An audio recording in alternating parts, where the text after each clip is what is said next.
नमस्कार, मी डॉक्टर मेघराज. आज त्यांचा 4था दिवस आहे. मागचे 3 दिवस झालं त्यांना आपण ट्रीटमेंट दिलेली आहे.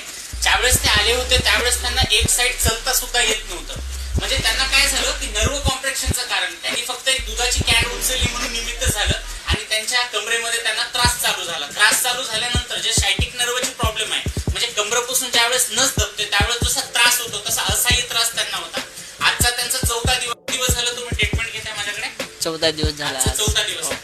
आता तुम्ही मला सांगा, त्या 3 दिवसामध्ये तुम्हाला किती रिझल्ट आला? 100% एकदम आला ना. हो. आता तुम्ही मला सांगा, ह्या थेरपी वगैरे सोप्या आहेत ना घेण्यासाठी? सोपे आहेत, काही त्रास वगैरे नाही, काही नाही. नाही ना. हो. सुरुवातीला भीती होती का मनामध्ये? होती जरा. आता काही असंच वगैरे सुई वगैरे द्यायची असे काय.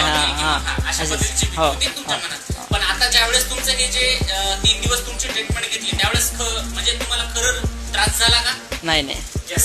मग त्यामध्ये यामध्ये कसं असतं बघा, अल्टरनेटिव्ह थेरपीमध्ये आपण बऱ्याचदा निडल्स वगैरे पाहतो, पण तुम्हाला स्पष्ट सांगतोय की निडल्स वगैरे त्रास होत नाही. खूप सोपं आहे. इलेक्ट्रोअॅक्युपंक्चर असो, कपिंग थेरपी असो, हिजामाचा पाड असो, वेट कपिंग असो किंवा त्याच्यामध्ये हॉट कपिंग असो, हायर कपिंग ज्याला आपण मराठीत म्हणतो. आता तुम्हाला मी स्पष्ट सांगतो की अल्टरनेटिव्ह थेरपीचा खूप चांगला रिझल्ट आहे आणि best of the best result आहे. बघा आता फक्त 3 दिवसामध्ये.